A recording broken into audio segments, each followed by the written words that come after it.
Welcome to the ALLGROUND Pod. Welcome to the ALLGROUND Pod. What's up, everybody? Welcome to the ALLGROUND Podcast. Today's a special day because, well, first and foremost, we have our second ever guest on the ALLGROUND Podcast. This guest is a husband, a dad to 3 amazing children. He's a black belt, a jiu-jitsu practitioner for a long time, many years. He was one of the first black belts under our dad, Lowell Anderson. And on top of all that, great human being, great to chat with. He's been a good friend of ours, good role model, training partner, someone to look up to. So let's welcome to the podcast, JD80. Thank you for being here. Yeah, thanks for having me. Real exciting. Yeah. And welcome to the ALLGROUND Pod. Hey, welcome to the ALLGROUND Pod. Awesome. So JD, on this podcast, of course, we banter. We talk a lot about jiu-jitsu. We talk a lot about adversity. I feel like a lot of our theme is just, battling adversity, trying to be a better person, drawing that back to jiu-jitsu in a lot of ways and martial arts. So my question for you to basically get the story started and get the podcast started is, you fought through a lot of adversity in your life and you've had multiple comebacks. Was there ever a time in your life you felt like there was no hope? That's a difficult one. And that's not really my mentality. Yeah. But there's a small amount of that goes into, I think, manifesting success. I've hit that point where, is there no hope left? And you start to question yourself a little bit. Is that really a thing? Can that happen to me? No, I don't think so, but I think we'll be all right. No hope. Yeah, it comes and goes, sometimes where you just kind of look at it. And for me, it was always something I just kind of brushed off to the side. At one point I was laying in a hospital bed and I wasn't supposed to make it. The doctor said, "Hey, you're gonna die from this, and you should probably start making arrangements." And I laughingly, and I was yellow as a jar of mustard. My liver had gone into failure, and I laughed and I looked at him and I said, "Nah, you're gonna die. You're gonna die." And he's like, he's an Indian guy, so this is not a joke, I'm like, yeah, but I'm not gonna die. You're gonna die, And I guess I didn't really have that. They were all convinced. I had friends that were nurses and stuff in the hospital at that time, and they had told my friends outside of the hospital that I wasn't going to make it through that, But for me, it wasn't. It had never crossed my mind. It wasn't an option. No, it wasn't an option. I had things to do yet. It wasn't. I think until that point that I kind of opened my eyes up enough to see the damage that I had done. It was like, oh, wait a minute. If he's saying that, it's pretty serious. And maybe I hadn't really thought about it that much until that point. But was there, like a no hope point for me? No, not even when they told me I was going to die. I thought, yeah, whatever. You'll die before I will. How old were you when that happened? That happened in 2020. Yeah. Yeah, that happened in 2020. I had kind of, gone down a road of dealing with issues improperly, and resorting to self-medicating with alcohol, and all of a sudden it just got to a point where I didn't even realize what happened. Like I couldn't not drink at that point, and I'd have to wake up at 3:00 in the morning and have a shot just to keep from shaking.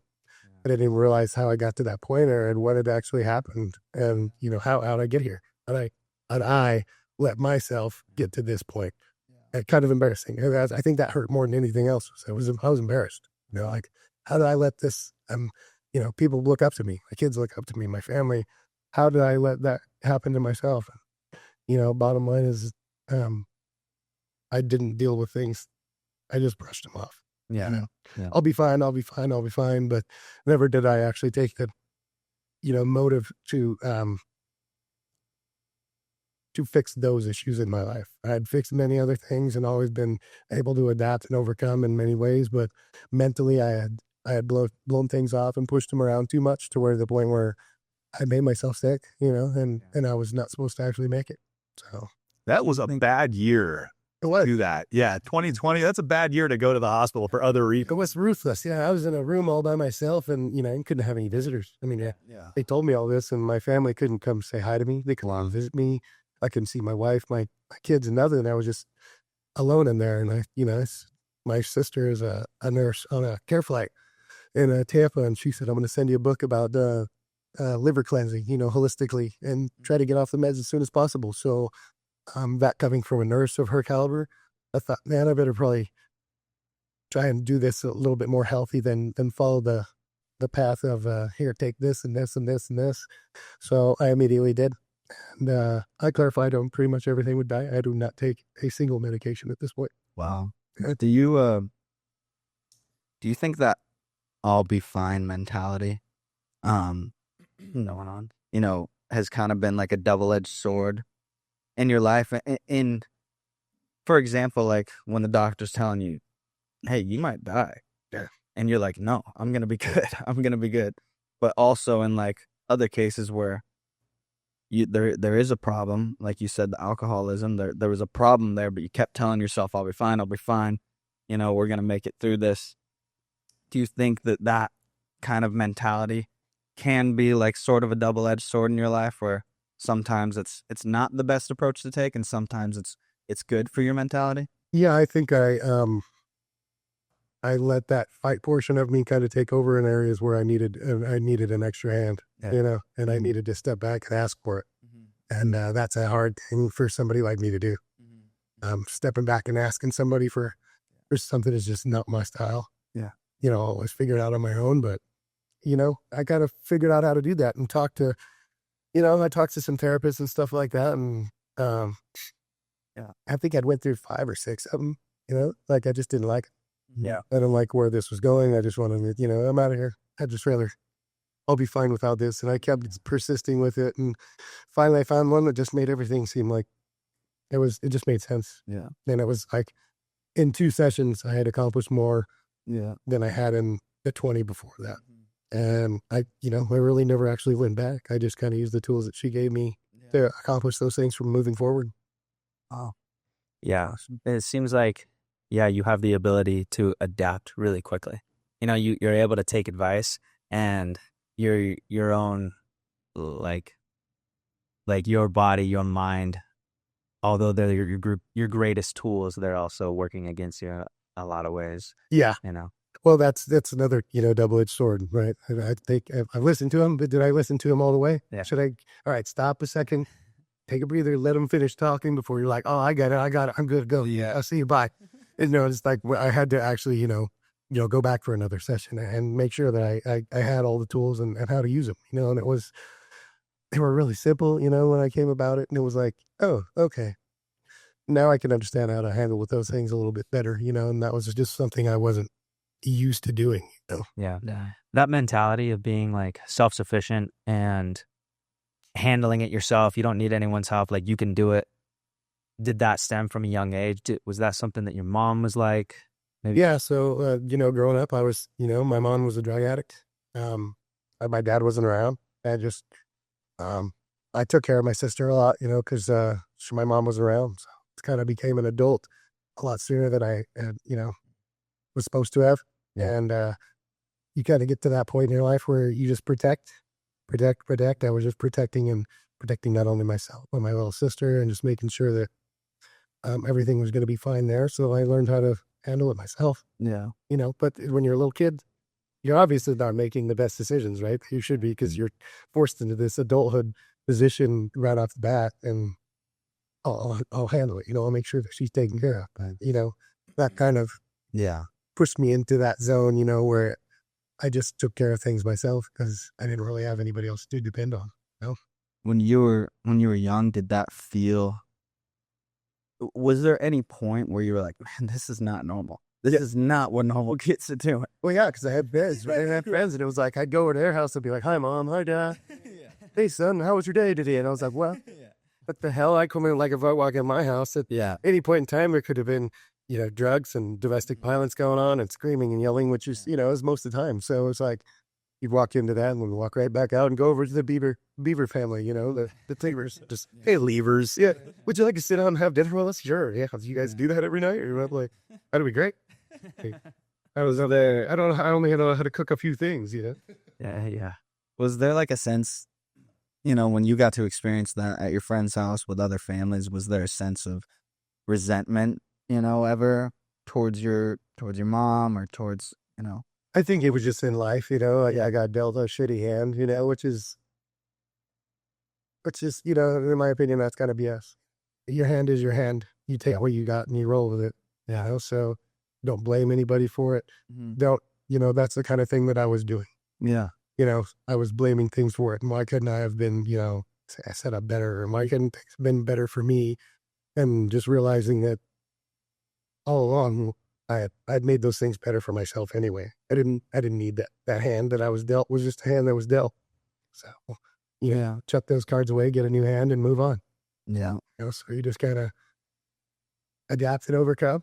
You know, don't blame anybody for it. That's a thing that I got caught up doing when I was younger, was blaming. I was pushing it off. Well, I'm this way because of that, or I'm this way because of that. You know, really, honestly. Yeah, you can be who you are. It doesn't matter how you were dealt your hand, you know?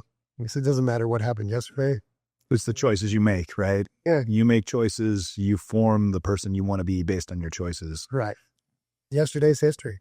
You know, like Master Oogway said, right? In Kung Fu Panda. Yesterday's history, tomorrow's a mystery, but today is a gift. You know, that's why it's called the present. Yeah. And stupid as it may sound, you know, I remember sitting back and watching that with my kids one day, and I was like, Like, you know, man, that is good. I don't think you could say it any better. Like, deep, you know, deep stuff, man. Like, dude straight up popped out with a cartoon, and I was like, wow, that changed there. Like, it's stuck in my head, and it's still half. You know, I've even said it to my kids on occasion, and they're like, dude, seriously, you gonna bust out with Kung Fu Panda stuff? And I'm like, Yeah. It's true, man. It came from a cartoon, or it came from, you know, a real life situation. Yeah. It all probably came from a real life situation. Yeah. And most things that are said came from somewhere. They originated from somewhere. It might not be where you heard it, you know, or where you seen it first time, but you know, it came from a situation where somebody needed to hear that or needed to say it, you know? Yeah. Pretty amazing thing to have it. And like, you know, when something finally makes sense to you, like, well, you know, like dad might be teaching you a move forever and it just wouldn't work. And then all of a sudden you've done it 200 times and all of a sudden they just fall together perfectly. Yeah. You're like, it was just that one little thing. That was right? That one little thing. Yeah. So whenever something like that comes together, it's nice to be able to recognize it. Yeah. Yeah. Going back to the childhood a little bit, you know, were there times where you felt like, man, I want to be doing this, but just my life just won't allow, you know, for these specific reasons? Were there things that you like aspired to have, aspired to be, aspired to do when you were younger that maybe just wasn't an option because of the family dynamic? Absolutely. Martial arts was a big one. I mean, we didn't have much coming up in Gardnerville. You know, it was not much. When it did come around, sometimes I could afford to do it and sometimes I couldn't. You know, I remember walking into class and they're like, hey, your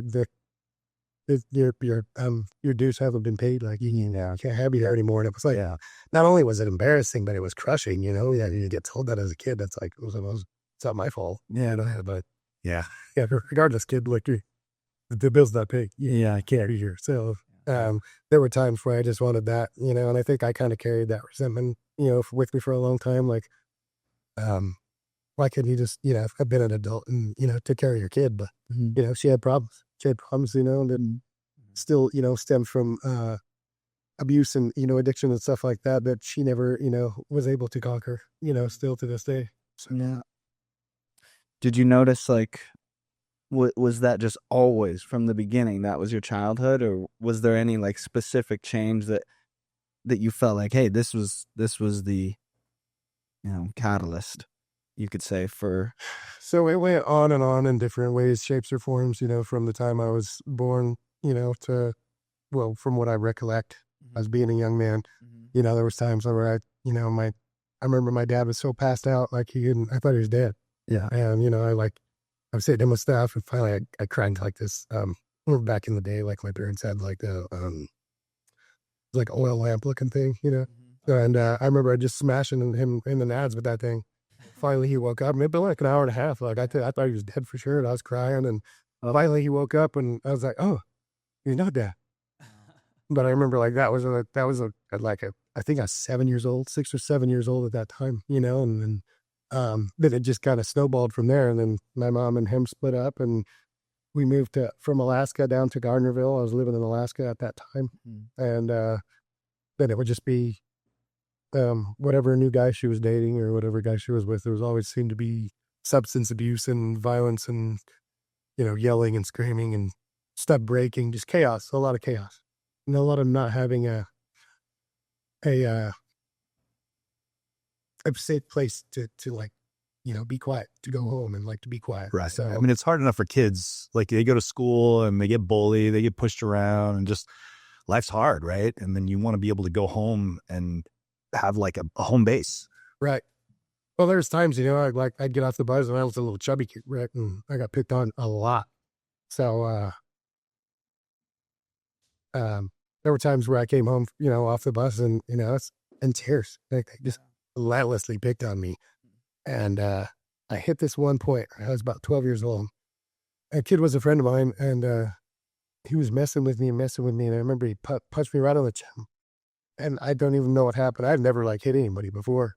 And I just hauled off and clocked him, and he went down, and like he was done. Like he had to move, and I was like, oh, Yeah.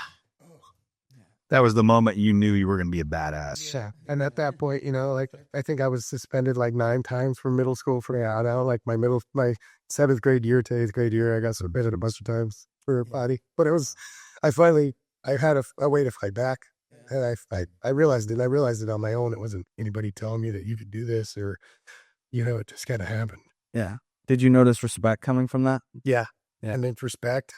People like me and they want to be around me. And I was like, I thrived on, you know, like, all right, I'm a tough guy now. Now I'm a tough guy. Now I have to go fight the toughest guys. Yeah. So it wasn't just, you know, I would do myself at that point. I was like, I would pick on guys that were picking on other guys, you know. And, you know, maybe that guy knew that he couldn't do that to them either. Yeah. How old were you when that first scrap was? That first one, Yeah. like 12. 12. And then it just Like 6th or 7th grade. reputation. 7th grade, it was 7th grade. Yeah, I remember vividly. It was 7th grade because I remember every detail about the situation, and it was like right at the bell as the bell rang, and everybody was there, and it was like, whoa, Yeah. I figured, what's that kid's name again? You know, like the kid that wore the hand-me-down clothes and like had the terrible haircut that needed to be cut like 6 months ago. You know, like, That kid just knocked out Johnny. For some reason, I'm still picturing you with a beard in 7th. yeah, no, I didn't have a beard. I had like the full-on like Beatles haircut. Right, it was like a bowl cut that was way overgrown. You know, like sides were shorter than the top, and then it just grown out to where actually like my head looked like a penis. Yeah. So there's just another thing for kids to be able to pick on me about. But there's a chubby kid that looks like a penis. It's fun. At least you could fight. Yeah. And I found that out one day. Just got super angry enough to actually take that swing. Did you notice A leap of faith. Yeah.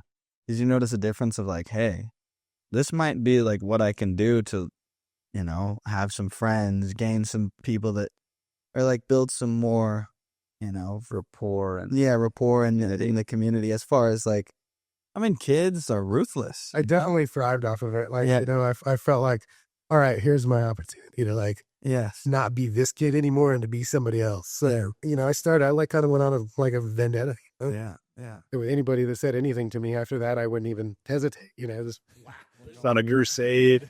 who's laughing now? I'm not laughing. You're suspended again. Okay.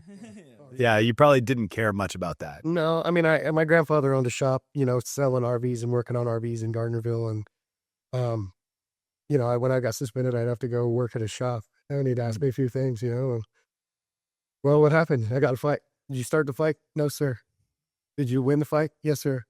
Go clean the baffle. And that was the way it was taught to me, you know, in my house, you know, like that grandparents thing. They were there for a while, and they were kind of a steady on, you know, a place to go where things were normal, you know, and that was kind of the way that I envisioned marriage and life being instead of what I had been around. Your grandparents. Focusing on this is what's normal. I just immediately thought, this isn't normal. This is what people that love each other actually, how they live. You know? And So that was my normal, was that Yeah. I had grandparents there, and then working in the shop, when I got in trouble, and, slowly but surely I stopped getting in trouble. And then I started playing football in high school, and that was something I had wanted to do forever. And back in my day when they had Pop Warner and whatnot. Yeah. Mm-hmm. Good old Pop Warner. Yeah, Pop Warner, right? It was based off of weight. So the problem was, even a guy of my size, who I wasn't even really big, right? I couldn't play. I was like 10 pounds over the weight limit when it started. Yeah. And so I couldn't play. Well, the problem with that whole thing was none of the other the guys that were way bigger than me, they couldn't play either. The guys that were going to be linemen in high school, they never got to play football until high school. Wow. And then the kids that were playing football, and the kids that were linemen in Pop Warner, they got to high school, they weren't going to be linemen anymore. So nobody knew what to do. Yeah. Nobody won any games because we had never played football. The guys that were playing positions, they were going to play those. You've been blocked, and now you're a wide receiver. You can't catch. That's a problem. So, it was one of those things. And I started playing football, and I started lifting a lot. Yeah. And, I started to find that place I wanted to be in my life. It was by playing football. And then one of those times where I came home, and I had two buddies that lived, one buddy that lived right next door, and my other buddy just happened to be there. But I came home, and my mom and stepdad were at it, and I've been lifting a lot. Like I was doing Iron Tiger. I mean, I was bench pressing over 200 pounds at that point, and I was like, I think I was a freshman. Is this at Douglas? Yeah, I was at Douglas. Yeah. No way. So I was at 220. I was at 220, and I was 15. It was just to be like between freshman and sophomore year. We were like doing that. Yeah. Practice in the mornings, and then lift in the midday, and then practice in the afternoons. They could run you like that when I was a kid. And you had a lot of experience knocking people out at this point. Right. I'd be being tough, and I wanted to be tougher. So I was like, I wanted to go lift and get as strong as I could. And for once, I didn't have to pay for it. Yeah. It didn't matter if the bills were paid. I could just go do it. It was open. And then there was people there encouraging you. And it was like, I had some leadership, I had people showing me what to do and what not to do. And I came home one day from one of those practices, and my stepdad and my mom were arguing, and she was following him, and he turned around and he elbowed her right in her face, broke her nose, and blood was everywhere. And I just remember I snapped, I lost it, and I grabbed him, and I charged through the plate glass storm door in the front of the house, shattered it, landed out in the lawn, and I was just choking it with both hands. I could snap years of holding this down. And Yeah. I remember my buddies came out. My one buddy still to this day, he's like, craziest thing I ever seen. Like, I thought you were a god at that point. Like, well, wait, this dude's beating up his dad. Like, he's straight up choking him, I was choking him, and, he's bleeding, and I told him to pack his shit and get out of our house. Wow. And he left, and that took me to a whole nother level, like stardom in the tough guy world. Yeah. Two people saw it. They never stopped talking about it. I still talk about it to this day. Yeah, still good friends of mine too. So, I was sitting back with my buddy the other day. He's actually he's a stepbrother of mine now. My childhood friend that missed that act, No. We introduced our parents later on, and they got married. Wow. Yeah, pretty funny. So he's my stepbrother. None of shit. Right. He was the Beaver Cleaver family, though, too. After we told him, Dad. Have you ever said to him, did we just become best friends? Yeah, right. Yeah. And he's like, it just always, to me, you were the toughest motherfucker I've ever seen in the world. I never understood. And somebody could do that, and you lost it, and he's like, and he had nothing on you. And I was like, I just, come from a pretty good pump, and this guy was kind of scrawny looking dude. And I let him have it. And then I ended up after going upstairs and beating him pretty badly in the closet, pinned him down in the closet and pounded him pretty bad up there. And he left, and he never came back when I was there. He never moved back into the house. He left, and that was it. Well, I have a couple questions. Yeah, first and foremost, when you were talking about football and just always wanting to get tougher, you're like, I always want to be tougher. How can I be tougher? Where do you think that mentality comes from? Because people talk a lot about you can't build heart. Like people use that. You can't build heart. Yeah. Or you can, you can't teach heart is what they say. Right. Yeah. Right. And so Absolutely. do you feel like that is just like an innate thing inside you where it's like, I just need to get tougher? Or do you feel like there's something in your life that sparked that? I felt with protecting my little sister. Yeah. I needed to protect her, and I needed to be as tough as I could to do that. And that's kind of where it began, Yeah. And then just going from there. And then it wasn't just that. It was, I felt like I had to protect other people. Other people that were getting messed with all the time, and other people that were getting picked on. I felt like I had to be, their voice when that they couldn't find yet, and maybe even help them find their voice. And, that's worked out sometimes, it's pretty good to where people I've talked to years later and they're like, dude, I got into martial arts because of you, teaching me, helping me stand up for myself and tell me I had to get tougher, and not let people push me around. And it was like, I didn't know. I was talking out of my ass back then, kid. I didn't know what I was talking about. Yeah. At least it made sense to you. Yeah. And I helped you out in the long run. But I think that just kind of protection. Yeah. I think I've been tested for, different things over the years for, mentality and, obviously fighting people. They wanted to make sure I was okay in the head. And they said, you have you were in the 90th plus percentile for protection tendencies. Wow. Oh, really? You would naturally go and move faster than even your size or whatever your restrictions. You would move faster because you would see it happening before other people would see it happening. Yeah. Wow. So you catch on to these things, and which also made me a great bouncer. Yeah. I knew there was a problem before there was ever even a problem. I could tell somebody when they walked in the door that they were going to be a problem. Yeah. I knew from the second they walked in. Seems like such a rare attribute to have nowadays. I think it came from that childhood thing where you're having to read a room, right? You never knew when things were going to blow up and explode, and having to know people's feelings, and having to, at a very young age, I had to start doing that. I don't know if it was necessarily something I was born with or something that by a particular life, integrated into me, to where I just having to read everything and constantly know how people were feeling before it blew up and went crazy, Yeah, those survival instincts, I think, can really be developed through environment. I mean, you put somebody in the blender, they have to be able to read the room. Otherwise, you just get beat up or hurt really bad. You got to be able to know when to leave. Yeah, know when to leave, or know when to hide out, or know when to since it's my exit, or can I try and stop it here, or which I eventually learned, try and stop the things that were going on was just a no-no. Stay the hell out of it. Yeah. And just if you read the room and it's happening, you get the hell out of there quick. Do you think if you grew up in more of a beaver cleaver household, you would be completely different in those regards? Yeah, I think so. In an aspect, yeah. That's goes back to that, I got dealt a shitty hand. Well, shitty hand may be who I am. Yeah. And I could picture my life no other way. Yeah. The way it is now, I have kids and a family, and, I've come a long way. One business outright, and I'm about ready to buy a second one here. By the next Tuesday will be our final day. Wow. And I own 5 acres, and I drive a brand new truck. Yeah.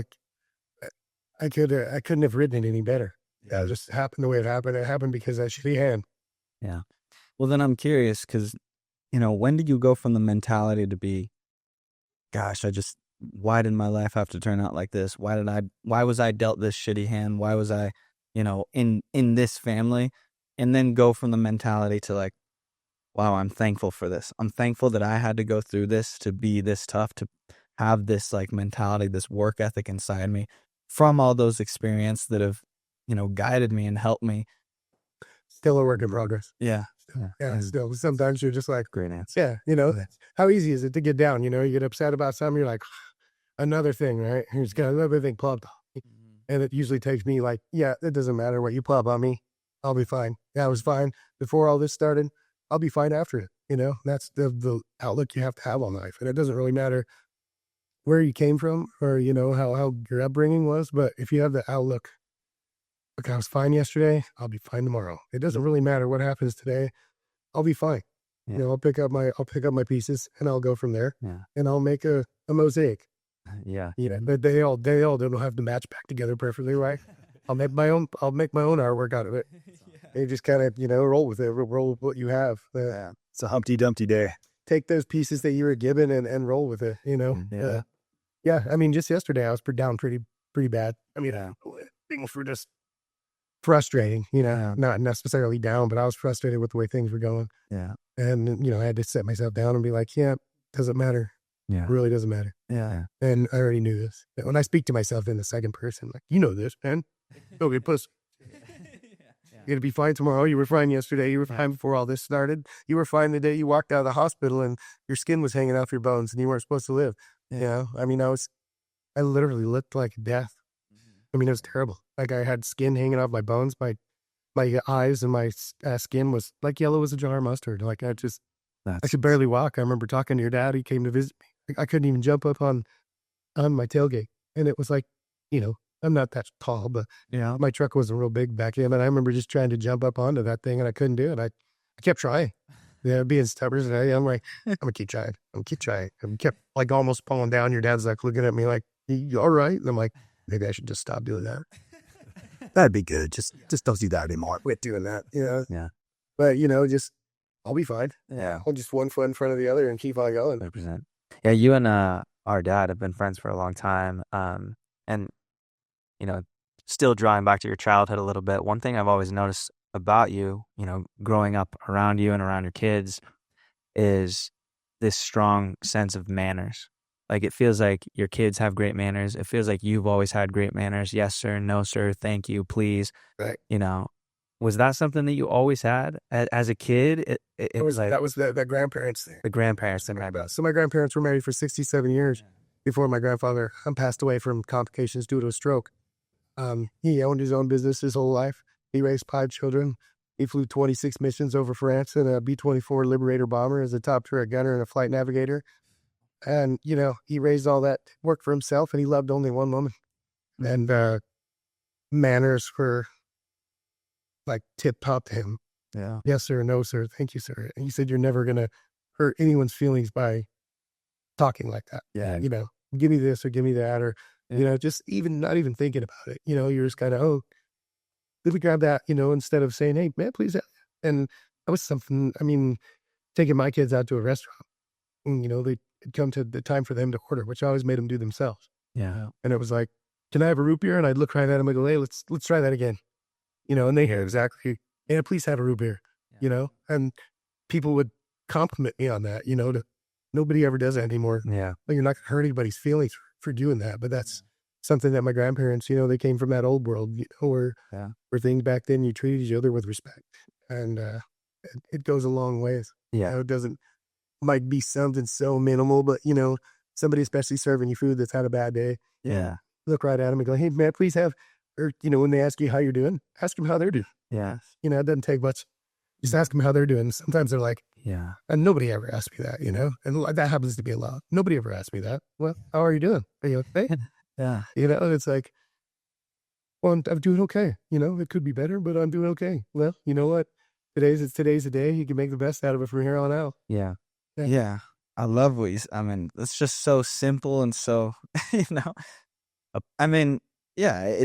you gotta have a really strange person for them to take offense to you being polite, so it's like, It doesn't cost you anything. yeah, It doesn't cost you anything to like be a nice person. You're not gonna hurt anyone. You're not gonna you're not gonna make someone upset by being kind, being polite, having manners, so I think it's Well, I'm one of those guys, like you see, I see people broke off on the side of the street and they have them assigned and they need money. I give them money. Yeah. Why? People ask me, why you give them money? Yeah. Everybody in this world is going through something I know nothing about. Yeah. I don't know what they've been through. I don't know if they're barely hanging on right now. Yeah. They don't even know how they're hanging on, Yeah. But sometimes you can put a smile on somebody's face by giving them $2. Yeah. Well, would I always spend that on a soda or something at the store? What, do I really need it? Yeah. I don't. Yeah. But if I can put a smile on somebody else's face, even if they're going to use it for alcohol or whatever it is, Yeah. maybe that's the day they have their eye opener, Yeah. Maybe that's sure they get it together.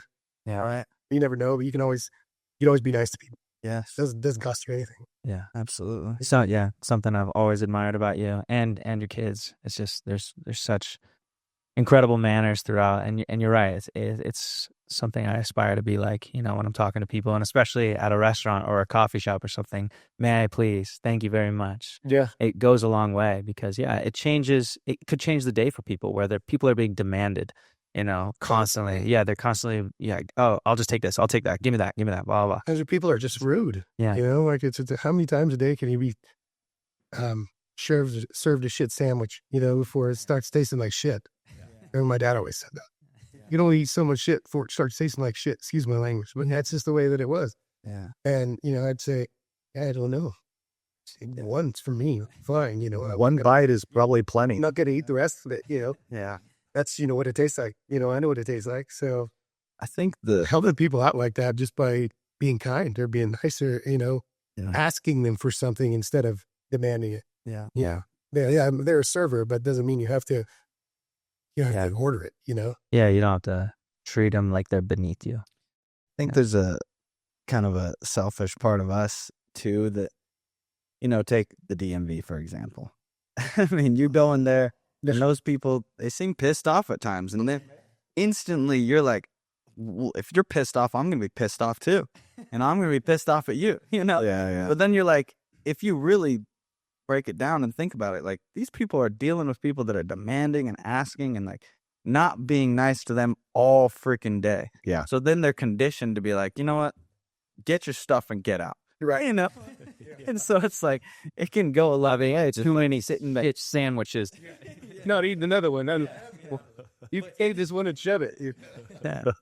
But you just want to be like, well, why are they acting like this to me? And not even consider what they've had to go through the whole day, especially in, a service industry like that, or just like a governmental job where, you're just talking to people that are having problems and they're frustrated because they're having problems and they don't know how to figure it out and they're asking you. And It's giving people the benefit of the doubt, assume that somebody cuts you off in traffic, they're confused or they have an emergency or whatever. Just like cut them slack. Yes, I'm guilty of that one too, because I'm on the road constantly. And that's one place where I'm like, definitely need to correct myself. Because I'm losing. I have to go places all the time. And it's like, why are you in this lane? Like, what? Get out of the way, And I'm just like pissed beyond belief. And it's like, sometimes I'm like, why am I doing this? It's not that big a deal. And what do I to get there 2 minutes faster, That's something I constantly have to check myself too. But sometimes it's kind of fun it is kind of funny to make fun of people. You're rowdy, and then you drive a big truck, and then people get out of your way, when you're mad, and it's like, but do I really need to be doing that? I try to go back to that mentality is that everybody in this world's going through something I know nothing about. So what am I doing? What am I helping them? If they're struggling right now and they're about ready to jump off the cliff, am I pushing them? By acting like this, is my behavior going to be that ultimate? I don't want to ever be that kind of person to where I'm the final touch of somebody, saying, hell, let it are done. The final straw. Yeah, like you were that guy. And to that guy that was driving down the highway like a crazy person, you finally pushed me to the final straw. In your suicide note, and your license plate is. I don't ever want to be that person. I'd much rather be the guy that says, hey, it was you that gave me $2 that day on the side of the road where you're the guy that, and that saved me. Bottom line, you'll never know that most of that stuff, but hey, you can pretend. Yeah. You can pretend you can do something nice for somebody and it doesn't really cost you anything, $2. Yeah. So I mean, I don't think it takes much to prove to yourself that there is a ripple effect to all the good things you do, because I think most of us can look back to moments in our life where we interacted with somebody, and to that person it was probably very small, but to you it might have been very, very impactful, formative even for the kind of person you want to be. And so you don't know when you're interacting with people if they're going to have that moment, that epiphany where they're like, man, I got to be a better person because this guy, modeled the behavior that I want to have. No, it was just like not even 2 weeks ago, right? Talking to Sage, and he's at Target. He's picking up some stuff, and he's on the phone with me, and he goes, yeah, no problem, man. Have a better day. And I was like, you just give money to a guy outside of Target? He goes, yeah, I did. Like, and I was like, right then, I was like, that's me. Yeah. I did. Absolutely. Yeah. So that, Matt, maybe I may have not saved that guy's life, but I inspired the next person to do the next thing. Maybe I did, And that, that's one of those things that I'm super proud of, coming from what I came from, hand that kind of stuff down and show my kids, that there's a different way to treat people. Mm-hmm. And you might eventually be that person that saves somebody's life. Absolutely. Whether you're the one that reaches out and stops them from jumping off a bridge, or you're the one that hands them something that they needed that day. Yeah. Well, I'd love to get like even deeper into family and your kids, but I'm curious, kind of going back a little bit to your childhood, is like, what was it like, since your mom was your main parent, but you also saw her go through a lot, abuse, addiction. What was it like, dating women when that's your leading example of what a woman is, I didn't use that. I used my grandma. Yeah. This guy used that. I was that. Nobody taught me that. I don't know how I came up with it, but I always looked at love was this way. This is the wrong example. This is the right example. I figured that out. You were able somewhere along the It line. was a pretty big contrast. Grandparents married, you said 67 years? 67 years. It's a long time. A long time. That's almost a downfall too, because then you're comparing your relationship to this pinnacle of relationships, it's like 1 in a million, right? Yes. And, you can kind of hinder yourself on that too. Well, and I had my wife tell, well, hey, we're not your grandparents. Yeah. We're not, when we don't live in those times. And it was, so yeah, you have to come back to reality sometimes, and they don't always work out like that. But the bottom line is, to understand and listen to each other. Yeah. I think that most people, if there's something wrong that you're stating, our partners or we aren't listening to what they have to say. We're using the time that they're talking to think about what we're going to say next, and that is a mistake. Yeah. If you're not listening to somebody, especially your significant other, Yeah. you're not listening to what they have to say. How are you going to make? Whether it doesn't have to be anyone's fault, it doesn't have to be your fault or her fault. Shouldn't be, as a matter of fact. It should be a problem that you two are coming together to solve. Yeah. Not you against her or her against you or he against he. It doesn't really matter what the relationship is. It's not going at each other like, hey, you're the problem or they're the problem. Absolutely. It's we have a problem that we need to conquer together. I think that's been a big thing for me to, figure out over the years. Yeah, that's definitely a reoccurring thing where it's just, hey, we're on the same team. Yeah. We're on the same team at the end of the day. We're not against each other. We're not competing. And if you don't defend, you don't have to defend, just listen. So you shut up and listen and hear what they have to say. Yes. And then think about it. Don't just answer right off the bat. I think that's a big one. Think about something when somebody says it to you. Take a couple seconds to answer. Yeah. Even if you have to say, hey, let me think about it for a minute. You don't have to say, I don't know, or give some kind of answer like that. Just say, that's a good one. Let me think about that for a minute. But I think so many times people get into an argument or something like that. And I love that phrase. Don't use the time that I'm talking to be thinking about what I'm going to say next. Listen to what I just said. Just listen to it, please. Yeah. And then we can kind of understand each other a little bit more, which is being in a relationship that is it's never going to stop. It happens daily, nightly, whatever it is. You're always going to have to work at that because you're two different people moving forward as trying to be one at the same time, Yeah. I think we should coin that term, the DMV phenomenon. Like when you talk to your spouse and they've had a really long day and they snap at you because they're hungry and people have been abusing them all day. They've had like a crappy day and they snap at you. You got to stop and think. Yeah. They didn't snap at me because they're mad at me. They snapped at me because they had a bad day, and this is my chance to make their day better. Yeah.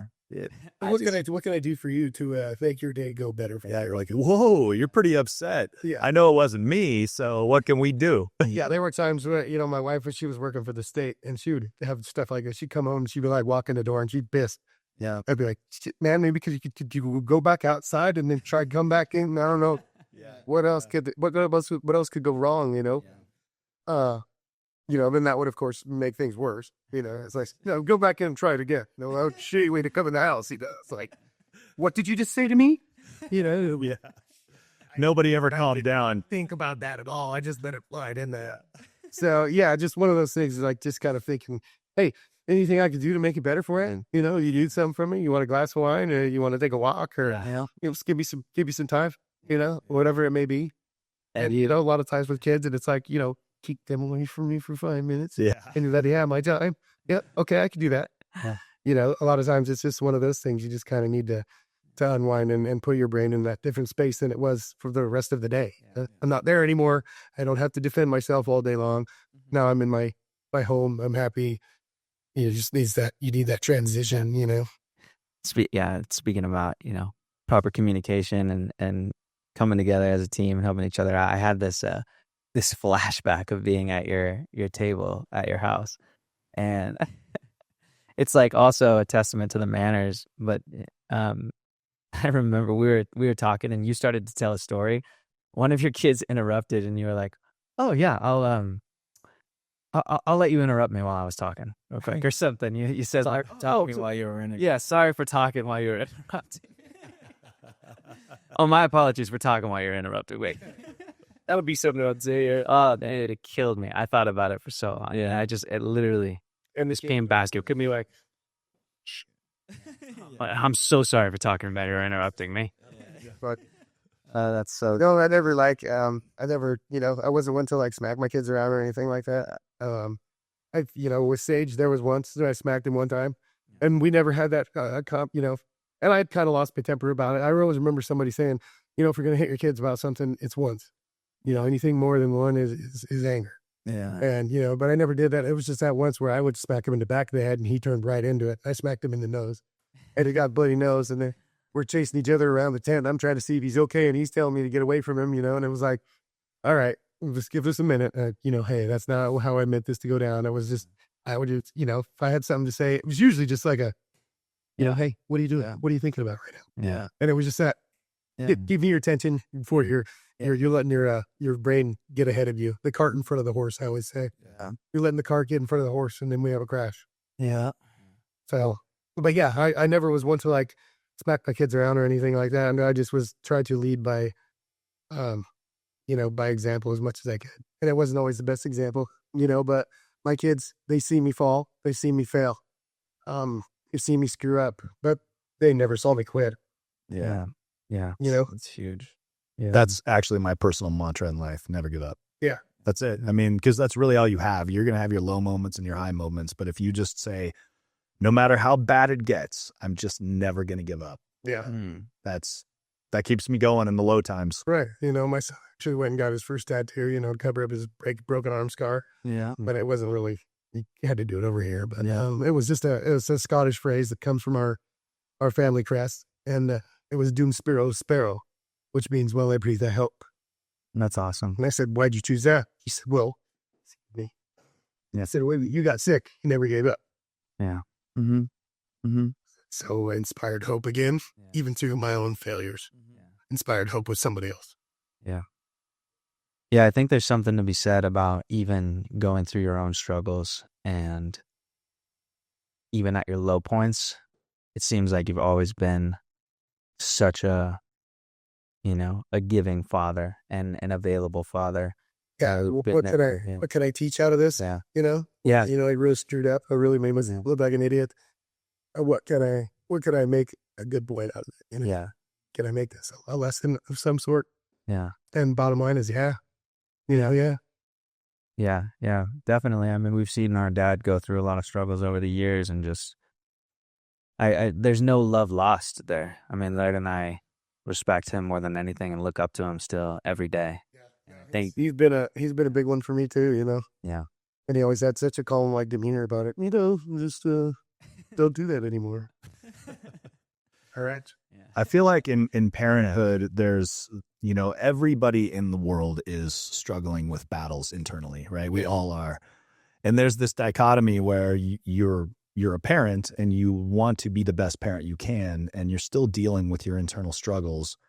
And I think that as a parent, if you can draw some lines in the sand and just not cross those lines, then at the end of the day, you'll have your kids say that there's no love lost, because I knew you were always there for me. I knew you always cared, and I knew that I was a high priority.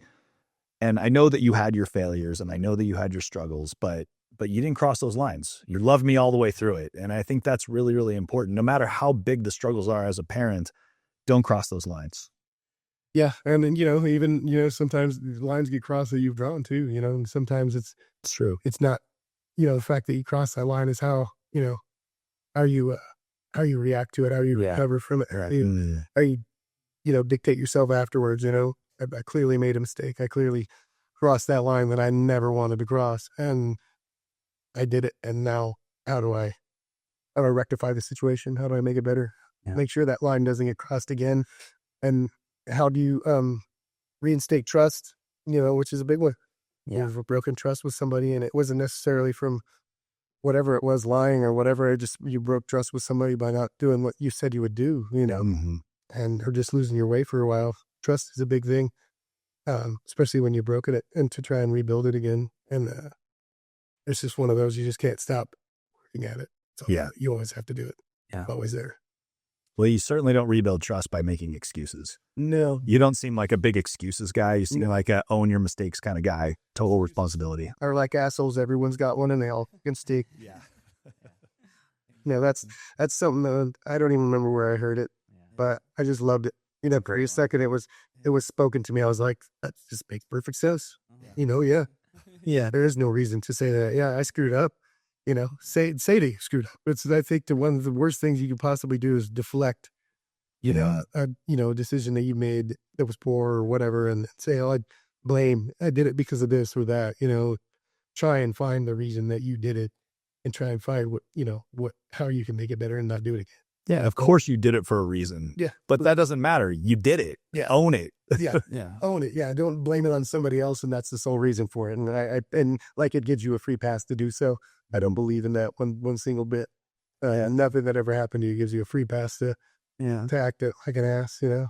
I think that's a good way to kind of tie this into martial arts because, I mean, we were talking before we got on the podcast about how I feel martial arts and competition, and like especially a combat sport where you and one other person are trying to, you know, hurt each other, depending if it's a fight, if it's a, you know, very competitive grappling match. And it'll teach you that like excuses are never going to take you anywhere, you know, and at the end of the day, like what we were saying before we hopped on the podcast, what my dad told us is you do everything that you can control what you can control, right? At the end of the day, you can only do that. Make sure you show up to practice, right? You know, and leave no stone unturned.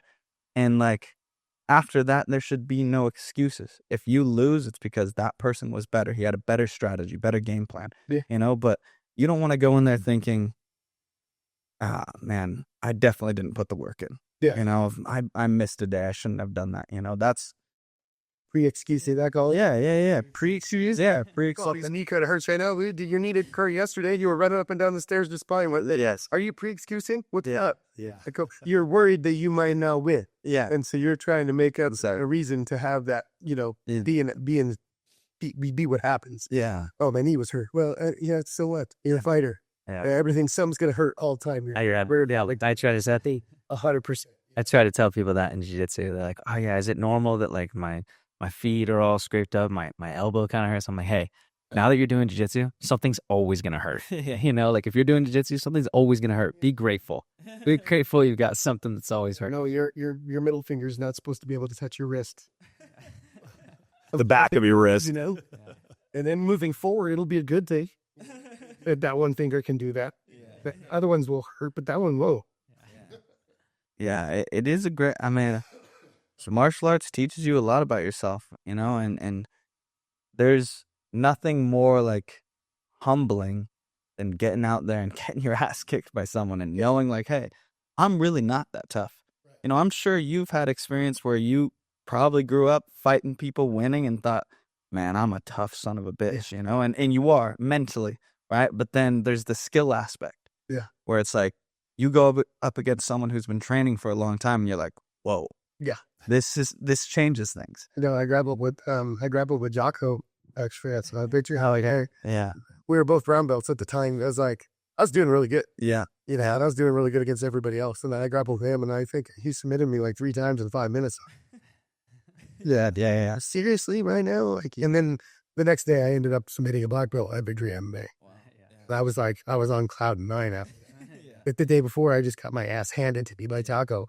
And it was like, and I didn't even know who he was at the time. It was like, I read about him after that, and I was like, oh shit, that's good perspective. Yeah. You know, but I immediately, and I didn't make excuses. I just, you know, sometimes somebody's better than you. Yeah. Nothing else you could do, but that has nothing to do with losing. Yeah. What about X and Gracie said that, you know, sometimes you can't win. That has nothing to do with losing. That's fucking cool. Sometimes you just can't win. Yeah. Sometimes they came in better than you did that day. Sometimes they're just better than you, but it has nothing to do with losing. Yeah. You know? Yeah. Losing, I mean, to me, I feel is when you feel you not only got defeated, but you felt defeated. Yeah. Or like you knew there was something that caused you. It's like guilty. Yeah, I feel guilty. I lost. I feel guilty because I lost, because I know there was more I could have done to win that. Yeah, there's a difference between losing because somebody was better than you and losing because you actively lost. You made bad choices ahead of time. You gave up during, and you know you you shouldn't have. Yeah. That's what I tell the kids that are on the wrestling team, because I coach them, I have been for the last couple of years. And I said that nobody here knows what your absolute best is or everything that you have is. I don't know what it is. Yeah. There's only one person here that knows how much you have and whether you put it all out there or not. And that's you. If you walk off that mat and you're pissed off because you lost the match, is it because you lost the match or is it because you knew you had more and you didn't get it? So that's self-reflection. Like, did I lose that match because I quit? Yeah. Because there's nothing worse to me than quitting. Yeah. I know when I gave up on something. If I gave up on it because it was getting too hard or I just didn't have it in me to fight any longer, which is never going to be the case. I'm going to keep fighting no matter what, right to the end. Even if I'm, I fought when I grappled with Ryan Wallace, my knee was out. Yeah. I wasn't going to tap out. He only has one leg. Yeah. I can't tap out to a guy that has one leg because I only have one leg. I better try and fight him the best I can, right? Yeah. I'm not going to quit. I want to grapple with him the entire time. I mean, he still couldn't submit me. So I never felt like I lost. I didn't feel like I lost that match. Yeah. I mean, I was a little down on points when the time ran out, but yeah, that's not losing, right? No. It don't count. Yeah, what do the Diaz brothers say? I've never lost a fight. The time just ran out. Yeah. Yeah.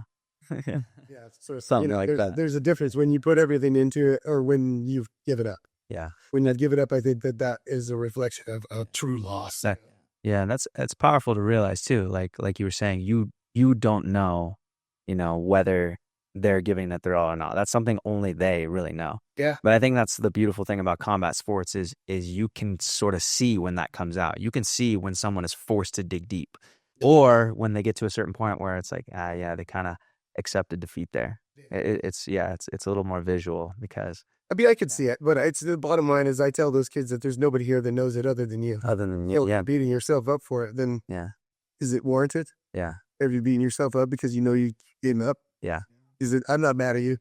I'm not mad at you. Yeah. If you gave it everything you had, and even I think the best matches are when you go out there and like two guys just gave it everything that they had, and it was a close match, like win, lose, or draw in that one. Like you could feel good about walking off the mat at that point. Like. I gave it everything I had. I had nothing left. And so did he. Yeah. Two guys lay there and they can't even stand up to shake each other's hands for a couple minutes, Yeah. That's a match. That's a match where two great competitors that hate losing, that wanted to give it everything that they've got, did exactly what they were supposed to do.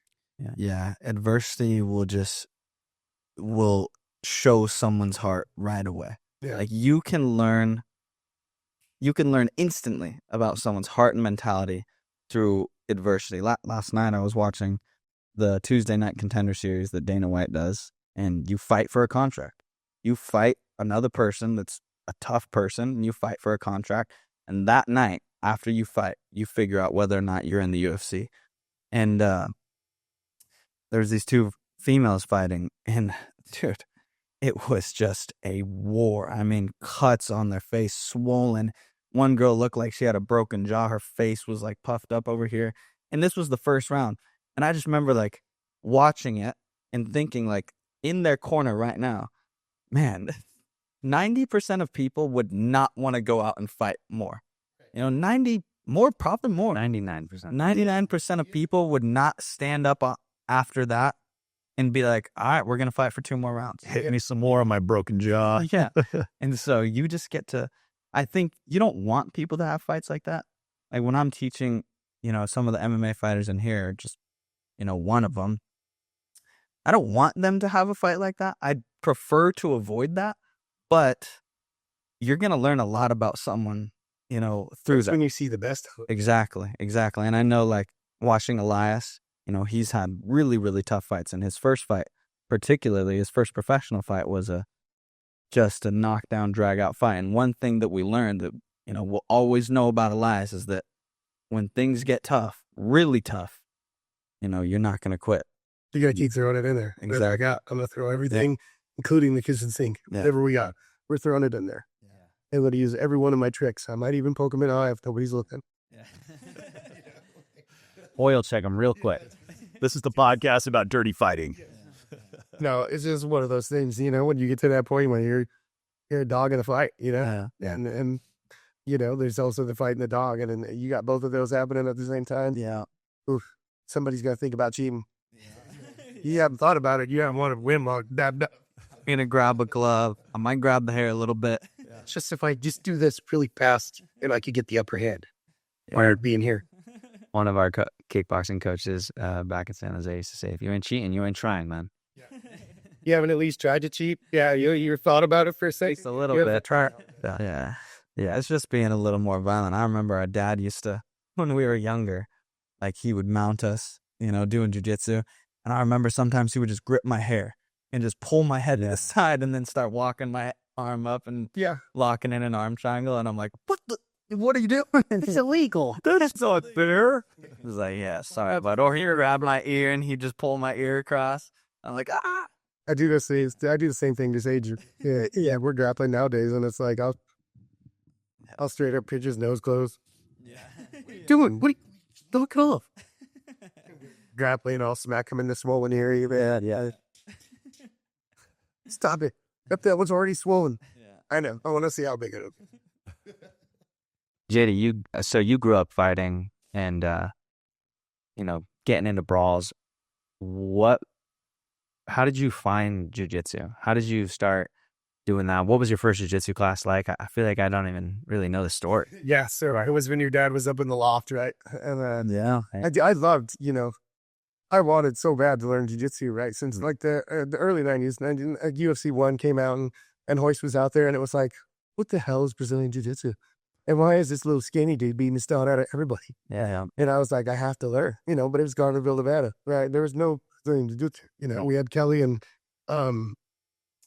George, teaching West Coast and Kempo and stuff like that. But it wasn't, they weren't doing jiu-jitsu back then. Yeah. And, they were really, they were pricey, so it was, again, one of those things where I couldn't really afford it.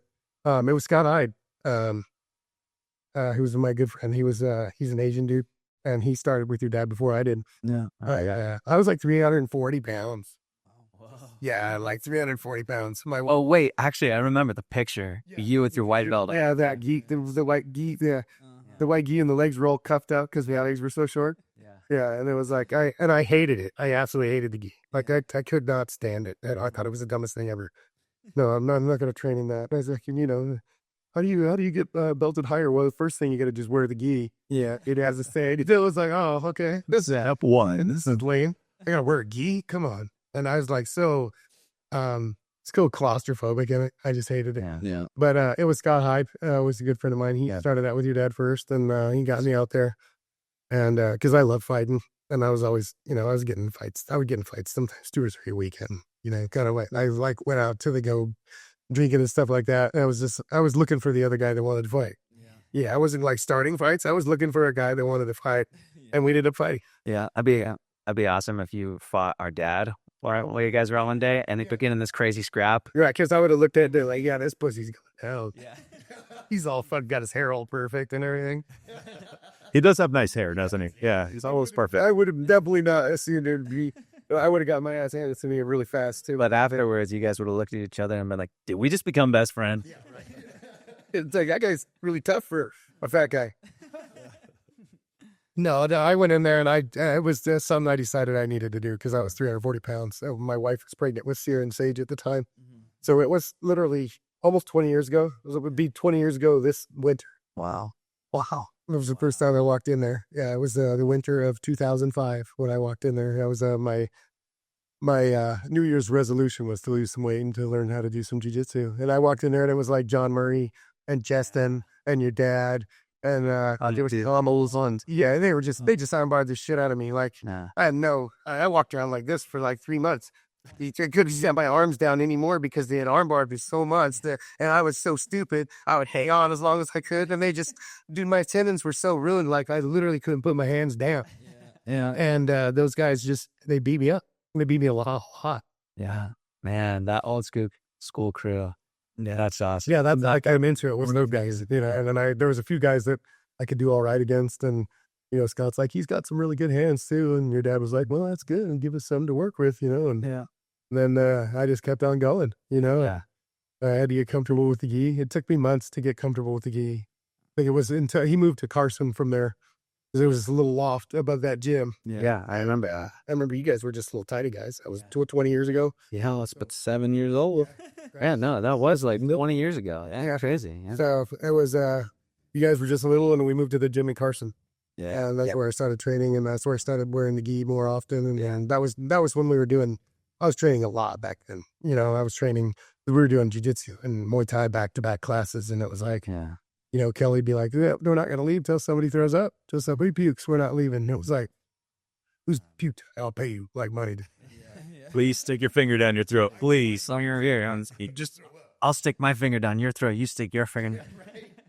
And you know, that's where I kind of met, you know, started grappling a lot with Deacon. Deacon and I hit it off pretty good, and Yeah. we'd always push each other really hard. And we were both big guys, so we went to a lot of competitions together. Me and Deacon and Jack. Yeah. We traveled to a lot of different places and competed. You know, went down to Vegas, and Yeah. Were you excited to compete? Like, was it something? Because you were saying before the pod, like you wouldn't get actually nervous before the match, but was it like, it's just something that was fun for you? yeah, I love doing it. Yeah. I'd never been nervous to step into the ring or the cage or on a mat. Like I just felt like this is where I was supposed to be. Yeah. Yeah. I finally got to the place where I was supposed to be. I found something in my life where I feel like I'm in the right place at the right time, you know, and I felt so good about it that I was super confident going into every match, you know, and I would almost intimidate people just by having a calm demeanor, you know, Yeah. and it was really fun. Yeah. I remember the first time I got tossed by this wrestler kid at Grappler's Quest. Yeah. Grappler's Quest. That was a big one back on the day. Yeah, and it was at the UFC Fan Expo, the UFC 100. Yeah. I remember that. We were there. Yeah. You guys were there. Yeah, you guys learned later. And I remember this kid, I stepped in for a hip throw and he just countered it and stepped right over my leg again. And I just remember my feet flying through the air like Ricky Bobby, like, this is not good right now. I remember landing like flat on the back and I was like, oh my God. Dear baby Jesus. Yeah, I remember Jack just like, he's like, you're okay, you're fine. And I was like, no, I'm not, dude. I'm hurt like real bad. Win in the match by a point. I did that. I think I was going to win. Yeah. That's wild. It's awesome. Yeah, I ended up winning the match by 1 point. Wow. And only because I ended up managing to get on top and I rode it out there. Yeah. And it was really kind of a lackluster kind of win because I was just hanging on for dear life. It was like I got the reversal point and the reversal points and then I went for a submission attempt. And I just was literally so tired I couldn't finish the submission. I just couldn't do it. So I just stayed there and cross-eyed and finished out the match and won by a point. Yeah. But Dub's a dub. I got the dub. I got third place that day, and I remember like Renzo Gracie, all the fighters were there. They were like the Diaz Breakers and Rampage and Lyoto Machida, they were all watching you grapple, and it was like I was like even more excited to grapple. Yeah. I was nervous. I was like, I hope they watch you when I go out there. You know, everybody else is like, oh my God, I hope they don't see this. I hope they're there, man. Like I wanted to invite them, like, hey, will you come watch me grapple? You know, like I was so excited about it. I remember running down the stairs. I was not running. I was just going down the stairs because Renzo was there, and I wanted to like, you know, shake his hand, maybe get a picture with him or something. And Say just walking down right, and the Sierra came running down the stairs and just ate shit.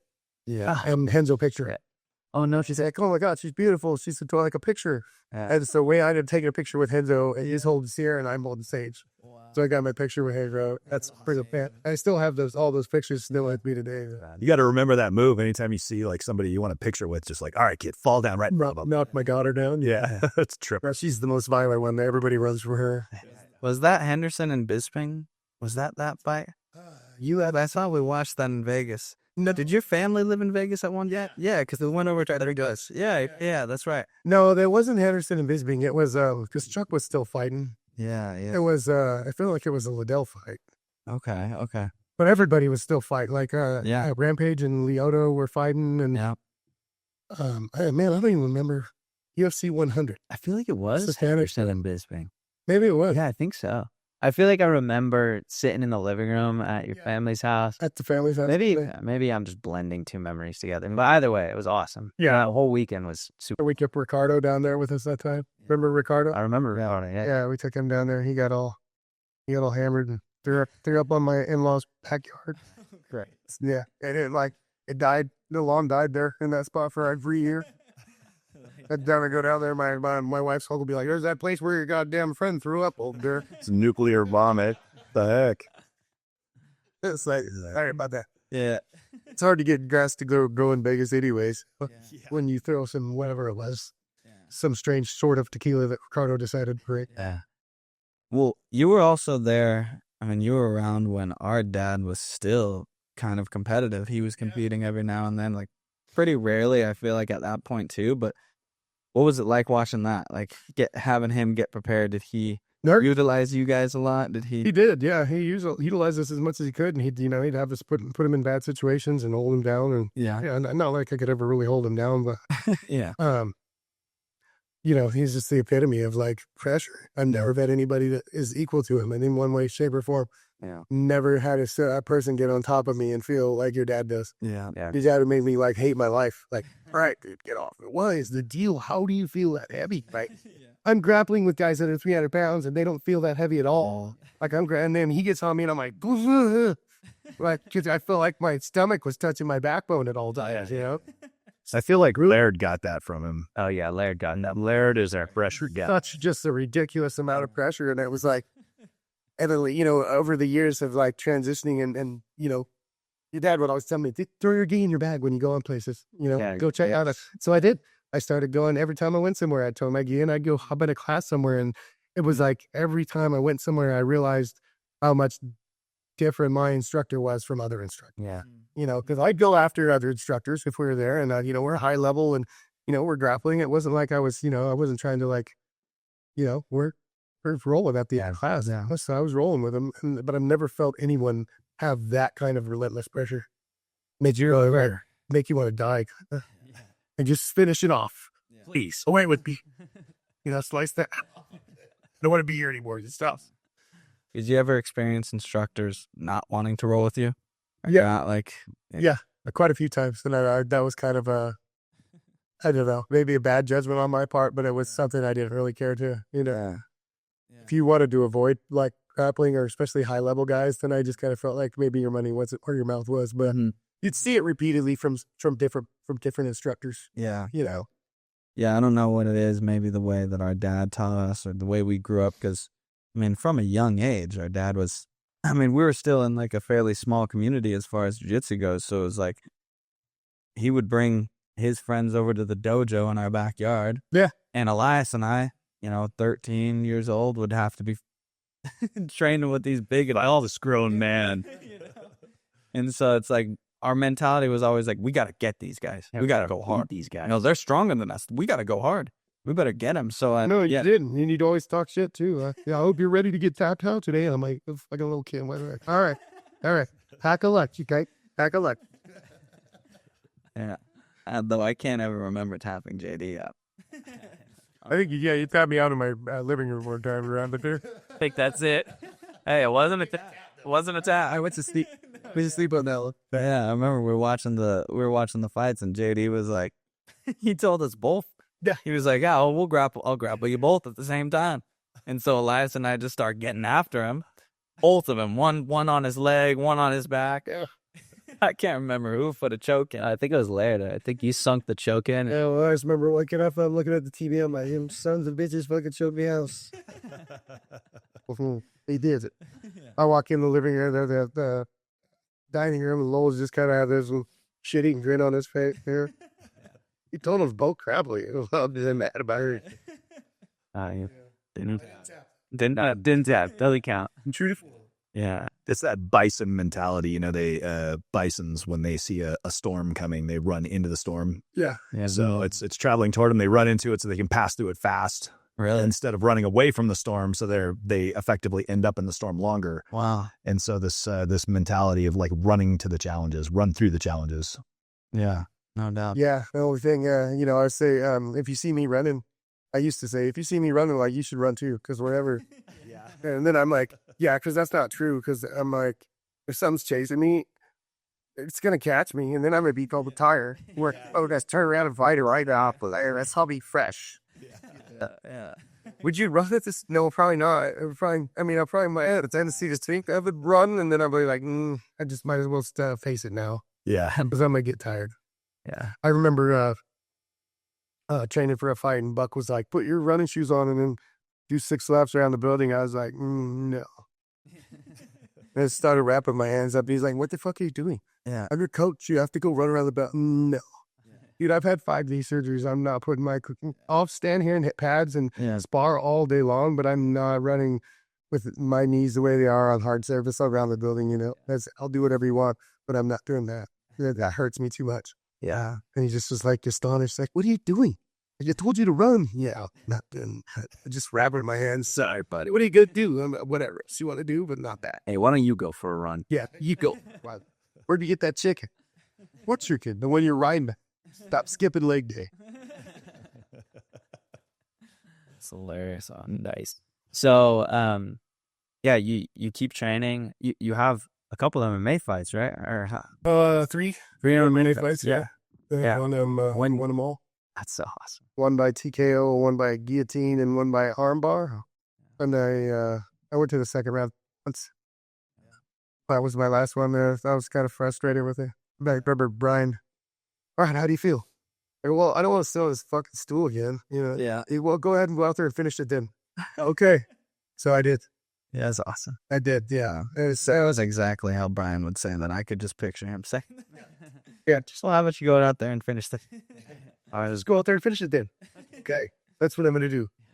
I was having a struggle that night too. It was like right there on the edge of the alfalfa fields, and it was outdoor. Yeah. And I was having just my asthma was. Oh, dude, that's nasty. So I went out there. I still pulled off the win, and I dominated my opponent the entire time. And I was like right hit asthma attack the entire time. Like I hit my inhaler 2 minutes before I jumped at the cage. And I was just like, just could not get a full breath, you know. But people with asthma, you just kind of learn how to fight. You learn how to function like that. Anybody else would be like, I'm dying. But if you have an asthma, you learn how to function with, you know, with just, you know, restricted breathing all the time. You know, I guess that was another thing they said that was good for COVID. Yeah. But a lot of asthmatics didn't come up with COVID because we were shallow breathers in the first place. Yeah. So you don't breathe as heavy as everybody else does. And you know what? I never got COVID. Really? Yeah, I never got it. Oh, good. Never got it. Never made its way through my house even. Like, Brooke lost her sense of smell, but never had any symptoms of anything. Yeah. So that was it, yeah. So maybe asthma did have one good thing for her. Yeah, there you go. Silver lining. The silver lining, exactly. Yeah. Teach you not to panic, because I learned a lot time ago when you're having an asthma attack, the worst thing you can do is panic. Yeah. And now I can't breathe, and I'm panicked because I can't breathe. Yeah. So you just gotta keep your head, you know, keep your head on to be okay. I'm just gonna slow down, relax myself, not get all worked up, and then I can breathe just fine. That probably helps when Lowell's on top of you, right? Nothing else. No. You do like a board, a lever and fulcrum. You're like, I never panic, and then he's on top of you, like, help. Yeah. No, just like that, because he had this amazing way. Like he would let you expand your chest to breathe, and then he'd follow it down, and you couldn't open it back up again. So you take this big breath, and he'd wait for you, and then as you, that's diabolical. And you just couldn't open it back up again. You're just stuck like this, and Yeah. you know, you got this little shallow breath left, and I learned how to do that, and I could do that to people, and I would just watch them. It would break me. Yeah. You know, mid competition, I'd wait, and then all of a sudden they're like, you know, you start hearing people panic. You can hear it in their breathing. Yeah. And then I knew at that point that I won. You know, even before I won. Yeah. Or if you throw somebody and they hit the ground and they go, that is fight leaving your body. Yeah. It is fight leaving your body, and I've done it. I don't know how many times over the years. I know I won when I did that. Yeah. When that happens to somebody, they're done. I'm not going to let them recover. Yeah. Did you ever try reaching up and mussing up his hair to see if that would cause a panic? No, I was afraid to do that. Yeah, it's probably crossing a line I there. remember one time I got him pretty good. I thought I got him pretty good locked up in a guillotine, and like he did like the wet dog, like just backed out of it, like totally unconventional, and then he whipped my ass after that. Oh man. And I figured that was the only time I ever was close. Yeah, and I got him once in the back. I never tapped him. Never ever one time ever submitted your dad. Still to this day. No, I got him one time, and like I spun underneath him, and I grabbed his leg, and I did a really good move, and he's like, oh shit, and then he spun around, and like I had him locked up pretty good for a second there, and then we just got out of it. He's like, that one was close. Like that heel hook was tight, and it was like, okay, well, it made me feel better that you said something, you know, but still after, 20, we haven't grappled much in the last, I'd say, 5-6 years or so, something like that. We haven't grappled a whole lot, but still to go all that time, and just never be able to submit your instructor. Yeah. Like how many people can say that? Yeah. And it's not like I haven't competed. I can say that.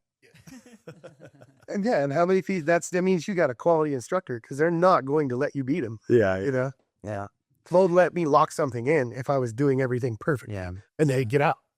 Yeah. If that was as far as he went, like he wasn't going to let me submit him, never.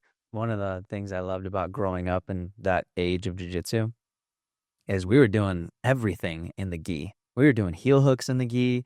Yeah. Like it was no holds bar. It was all legal. Like, It was, yeah. it didn't matter. I remember, yeah, even though we weren't doing them at the modern high level approach that they're at now, we were still cranking heel hooks in the gi.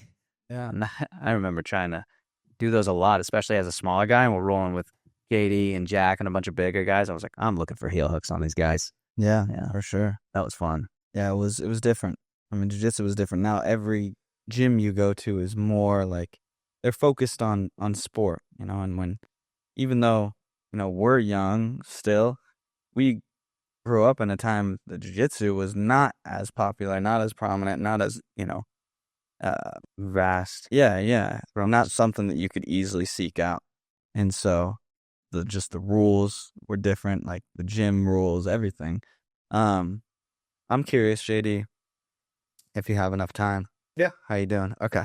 I'm curious about when you kind of decided, man, I want a black belt. I want to become a black belt. From the beginning. Really? Yeah. Wow. No, that's why I got into it. Yeah. I'm not one of those that's like, Yeah. I didn't start it to like, I started it, you know, to get into shape. Right. Yeah. Like, that was my first goal out of it. Yeah. And that was what so when I start something, it's always a series of short-term goals and a long-term goal. So I said, this is my long-term goal. That's what we're eventually working towards.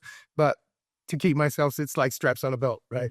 Yeah. Everything we're going for is, this is my long-term goal and this is my short-term goal here. Yeah. So, you know, as soon as I started doing it, and I mean, as soon as I saw it, the very first time I saw it on TV, Yeah. I knew I wanted that.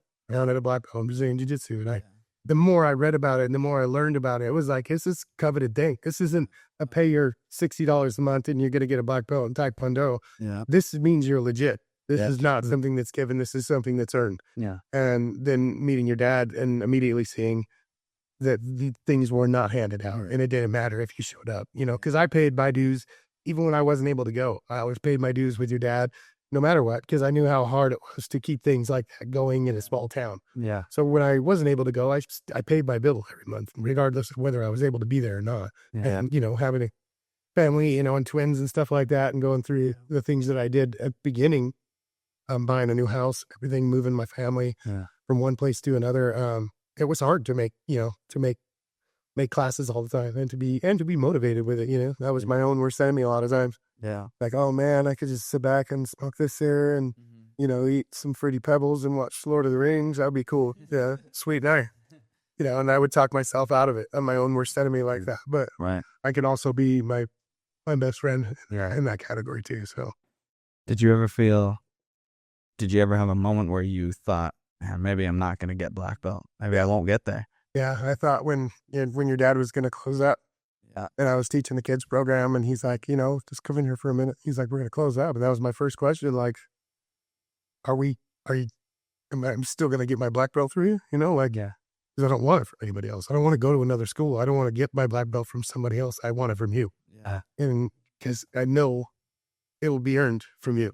It's not pay your dues, you know, sign your, this week you're getting your black belt, you get your certificate and all that. As long as you pay your $280, you're going to be here. Right. Regardless of whether you ever competed or, you know, whether you've ever taught a class or passed on the knowledge that you've learned, you know, which is a big thing for me.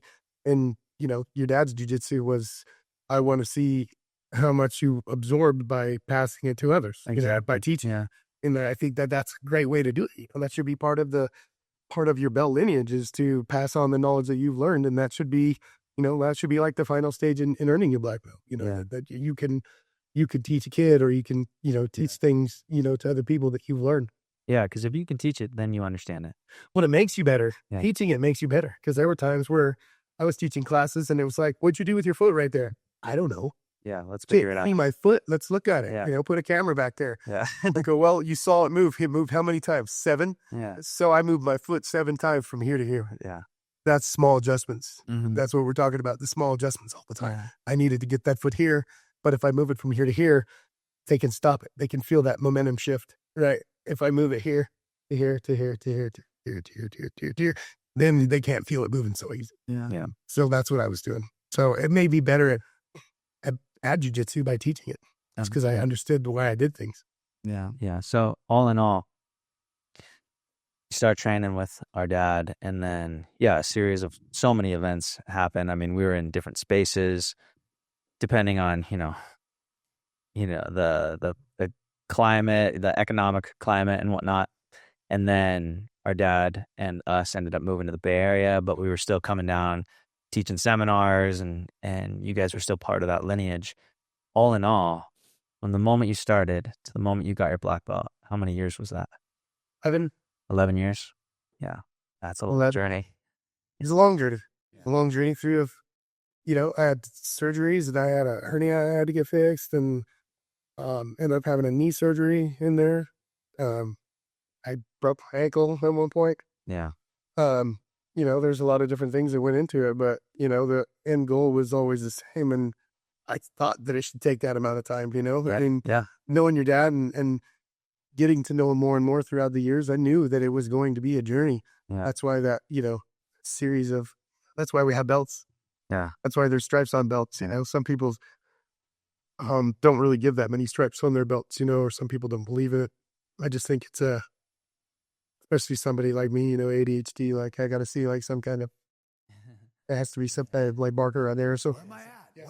Well, what do you mean, man? Some sort of visual marker for sure. What I was always asking, like, what else do I got to do? What else do I got to do to get to this belt? What else do I need to do? And I wasn't asking for the belt. I was asking what I need to do to get to that level. Yeah. Then, and how I could go about it. Because maybe there's something I was missing, or even at times there was, there was a lot of people in the class, so he wasn't always getting to look at what I was doing or what, he was looking at so many people in the class that at one point, like up in Carson, I mean, there was 20 plus of us in one class, there was a lot. And I just wanted to make sure that I was doing what I needed to be doing. Yeah. And at times, you feel that lull when you're like, well, all right, dude, it's been a while since I got anything here. Is it me? Is it, what's going on? And, a lot of times it was me just not being able to be consistent in like, training regimen. So I, was just trying to understand that and, be better. Yeah. Get there more often. That's what it ultimately came down to. Yeah. And I think you're right. I think 10 years really did make sense for that time, for sure. And especially as someone that has a family, is working, is taking care of their kids and wife, and so many things happening. Like 10 years is about the minimum at that time it took to get a black belt. Yeah, and I think it was it was well earned. I mean, and I changed a lot as a person, as a martial artist in that time. Yeah. Not just with jiu-jitsu, but I mean, when I first went in here, it's like I knew how to throw punches and stuff. Like, I could throw a kick, but only with my right leg.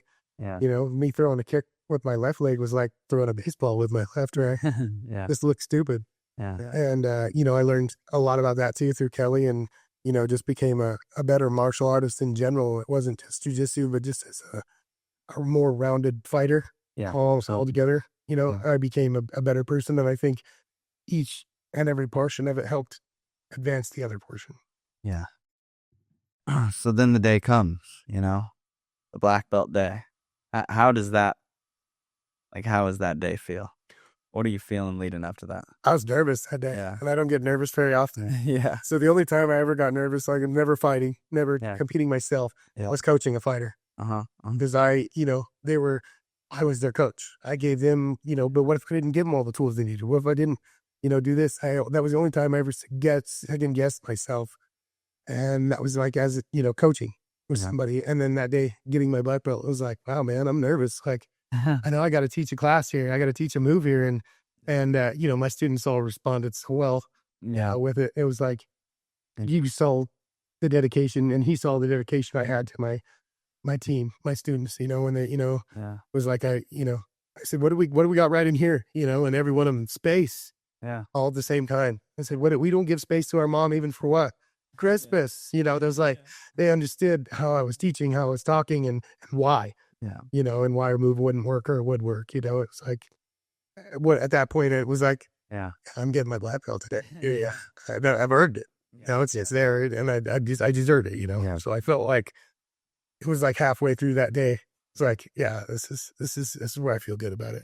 Yeah. I felt like, you earned it for sure. I felt like just even now thinking about the whole journey that you've had, and you've fought and you've competed and you've represented, Lowell Anderson in so many ways. Like, definitely, it was so well earned. So that was a big part of it for me, was to represent. Yeah, I remember coming out and like beating everybody at one of our local tournaments and coming out with the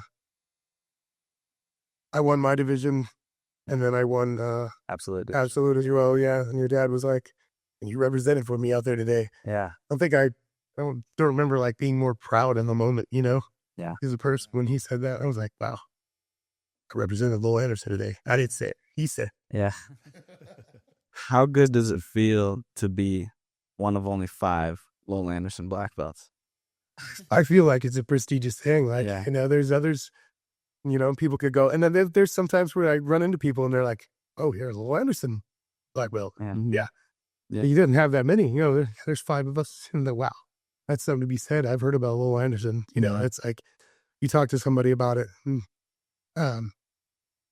Just recently, so I was out for a thing with my wife, right? My wife's big in politics in Gardnerville. She's a director of community services for all of Douglas County. So she's basically has 2 people ahead of her, the assistant county manager and the county manager. And the county manager is her head boss. So we're sitting at a table with him and her husband, and I recognize this guy from somewhere, and I can't quite figure it out. And somehow the jiu-jitsu gets brought up of some sort, or grappling or something like that. And it was our son that was we're talking about Sage being arrested. Yeah. And he's like, "Yeah, I used to do jiu-jitsu." And I was like, "Oh yeah." And he's like, "Yeah, and, I'm a blue belt here."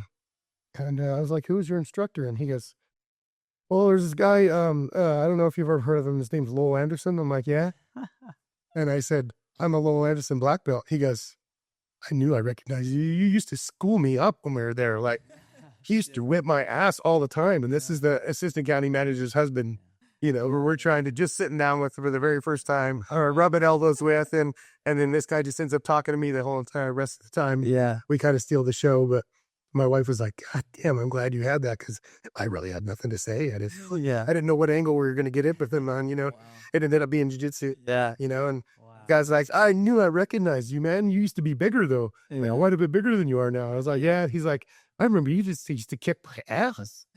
And there's this little like military dude. I can't remember his name, Brian. I think it was his name, but yeah, it's just funny how that little thing, Lowell Anderson, got brought up at the table, and then one of the other people knew who your dad was, and he's like, I was like, the old grainy, like, the old grainy footed challenge matches, like Lowell Anderson's in those. And I'm like, yeah, he is. Yeah. He is. Yeah. That's pretty, there's not very many, guys that weren't Brazilian in those matches, Yeah. So there was a lot of guys at the time, but there wasn't, Lowell was in there a lot. He was in a lot. Where the other guys weren't. And so many matches that didn't make it in those grainy films. Yeah, there was so many more that there were just never. There is no footage of those, or we're never going to get to see how they ended up. But they didn't want any evidence, Yeah, because once they buried the bodies, they didn't want to be able to look back and be like, "That's the moment he died." Sure, yeah. It's like I show people, those pictures with Lowell lined up there with the whole family, and I'm like, "That's my instructor there." They're like, "Oh wow." Yeah. You Rich Morrison? Yeah, He was sent me and Laird an episode of the Jocko podcast. I think it was like 503 or 504. But the guest that's talking to Jocko is talking about training at the Gracie Academy back when jiu-jitsu first, was kind of introduced to the U.S. Yeah. He was like, there was this little guy, Lowell, and he was just fucking tossing people around. And I remember these 2 guys came in, and they were both big dudes, like 230, 240. And Lowell just smashed both of them. And it was kind of funny too. He's like, and Lowell's all of about 5'5", maybe on his tiptoes. Yeah. That's like he's 5'7", but I'm sure to those guys, like he seemed really tiny. And I think he was like a vegetarian at the time too. So yeah, but yeah, it is cool. It is really cool to come from that lineage, the 5 of us, Yeah. And It's been very important to me to make sure that I've gone down, trained with Bobbio and made my presence down there as well, where when I walk into Fabio's gym at this point, then everybody, half the people there know me. Instead of just like, hey, this is JD, is a former, he's a student of one of my students from way back, the first guy I'm, just walking in there the very first time and seeing Lowell's name, like number 1 on the block. I was like, that's my instructor right there. Yeah. You're a instructor. That's my name. Yeah, man. A little bit of clout, but being able to walk in there and they actually know who I am now. And, I've got footage of Sage grappling with Fabio, it's so cool. I mean, just getting to be a part of that, and part of the lineage, that's been important to me too, to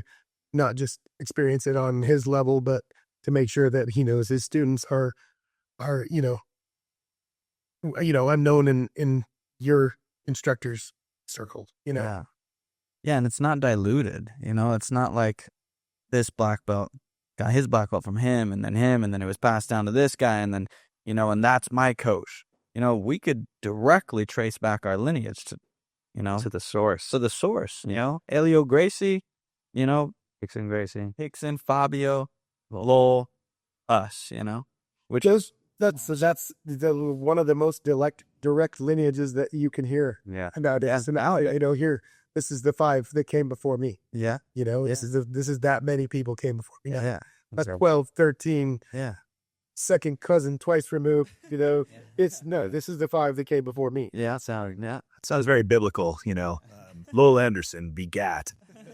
Yeah. And in the beginning, there was these guys and Lowell Anderson. Yeah. No, I feel I've always felt very proud of it, and just when I've competed against other guys, from very grade or from other, I was always above it. I was advanced more than they were, and that was because your dad didn't let me compete in novice. You didn't let me compete in beginner. He always made me grapple up. Yeah. Every time. I was like, no, you're not doing that. You're doing this one. And there was times where I got my ass handed to me. Yeah. But I learned more then than I would have if I would have beaten 5 guys in beginner. Yeah. Because you truly learn more from beating a bunch of guys that aren't as good as you, or do you learn more from getting your ass handed to you by a bunch of guys that are faster? Yeah. Our dad was always good about, putting Laird and I and all of his students into situations where you either rise to the occasion or you learn. Or back to the drawing board. Yeah, exactly.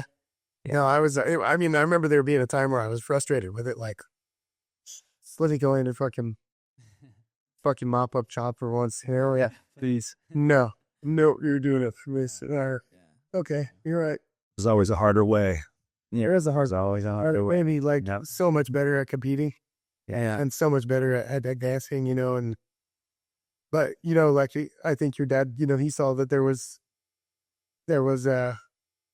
heart there that he couldn't, he didn't have with other fighters that he was training, Yeah. The heart was there and he knew that it was with me.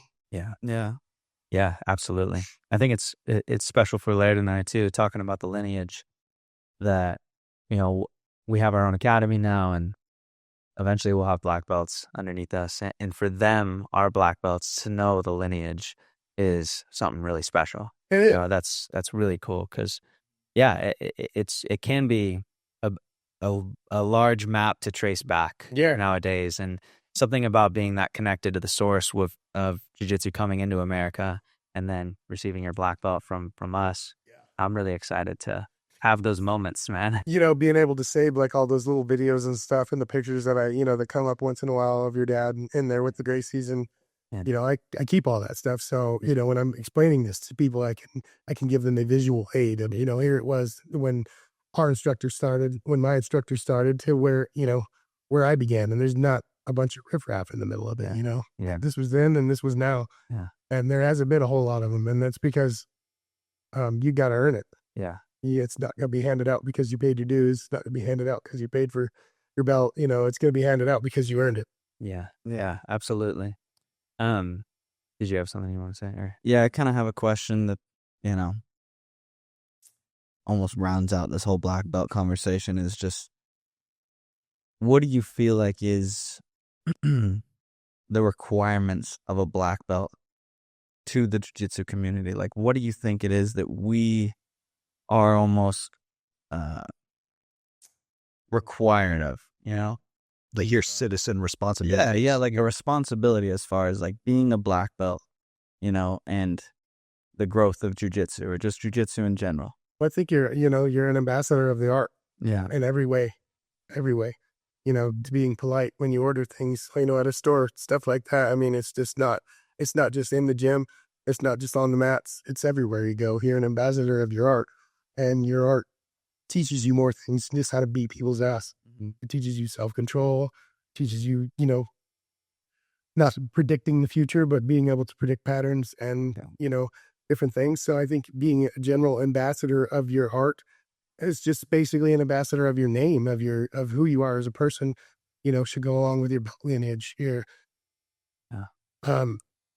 It's hard for me to say, you know, because I always liked, you know, the competition, you know, honestly, if you're a black belt, you kind of, I know that there's people that get into it that don't plan on competing, and I appreciate that too. But I think, I know it's hard for me to,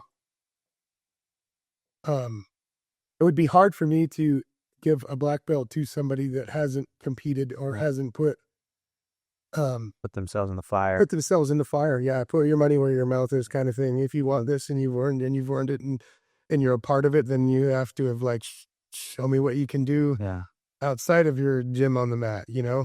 Yeah. So, I mean, it's like, but it goes back to being an ambassador. I mean, yeah, you know, is this somebody that, that I want representing our name? Basically, it's your family name. Yeah. I mean, especially for you guys, this is your family name. It's not mine, but I always thought of it as I'm representing Lowell Anderson and Lowell Anderson Jiu-Jitsu. And Lowell Anderson to me is a bad motherfucker. Yeah. He doesn't put up with any bullshit. And I always respected that. And, you know, there's not a whole lot of people in the world I respect as much as your dad. Respect is another thing that's earned. And your dad has that for me wholeheartedly. And there's not a whole lot of people that I can say that about. Yeah. You know, there's people that you respect or you admire, but, you know, complete and total respect. You know, your dad has that for sure. And I think because he's been an ambassador. He showed me what he could do on mats. He showed me what he could do in competition. He showed me how he could teach, how he could pass it on. Yeah. And he showed me how he had ran a gym, you know, and how hard it was, how the struggle was to keep a gym open and to continue to do it, even though you're not making any money at it. It's actually costing you money. Keep doing it. That's all part of being an ambassador to your sport, because it means more to you than bringing in $1 or bringing in a dime. It's about passing on your art, your lineage, man. This is what, you know, this is your coat of armor as a warrior, you know, is your lineage, your belt lineage. It's not a shiny bunch of metal and, you know, a helmet, a sword and all that. Everything is here. Now I'm looking at you right now. Yeah. And then I have to instill that, not just by looking shiny and pretty, but by being the best version of myself I can be, not only on the mats, but off. Well said. That's awesome, man. So good. That's badass. I think, just to round this out a little bit, kind of just want to talk about your family real quick, and then we'll conclude a little bit. But you have Sage, who's a collegiate wrestler. Yeah. And he's doing incredible. What was wrestling something you kind of pushed him into, and then he just loved it, or? This is really funny. So I was going down to compete a Naga tournament in Vegas, and we'd go visit Brick family and all that. And I said, hey, I'm going to go down and do this tournament. Would you like to do the kids, you know, and I can coach you and all that? And I said, if you don't want to, you can't, and if you don't have to, no big deal. And he's like, yeah, yep. I said, are you sure? Yeah. So I took him down and he competed. And then he just competed every time after that. So it was one of those things. I felt like the way that I did it, him seeing me grapple and seeing me compete, and he's told me this, son, seeing you like get ready for fights while I was getting ready for wrestling tournaments. Like, and you couldn't be there to pick me up from practice because you were training for a fight. That made me want to be the best way I could possibly be. I didn't have to push him into it. I didn't have to, you know, nag at him. The only thing I've ever told my children was, if you're going to do something, you be the best at it. You give it everything you've got and you work hard, and don't ever let me hear that you're not working harder than everybody else in the room. And I told that to all the wrestlers. Imagine if you're tired, go 10 more. Yeah. Imagine if every kid in this room thought the same way. Imagine where you'd be as a team if everybody thought that same way. Not, I want to go. I'm good. I'm tired. We did our, our practice is good. Hey, one kid's going to say, let's go 10 more. Yeah. What if every kid was saying, let's go 10 more? By the end of the 10, they're going to say, let's go another 10. We're good. We've been practicing. We're good. We can go another 10. Imagine the mentality of everybody in the room if we would all think the same way. Yeah.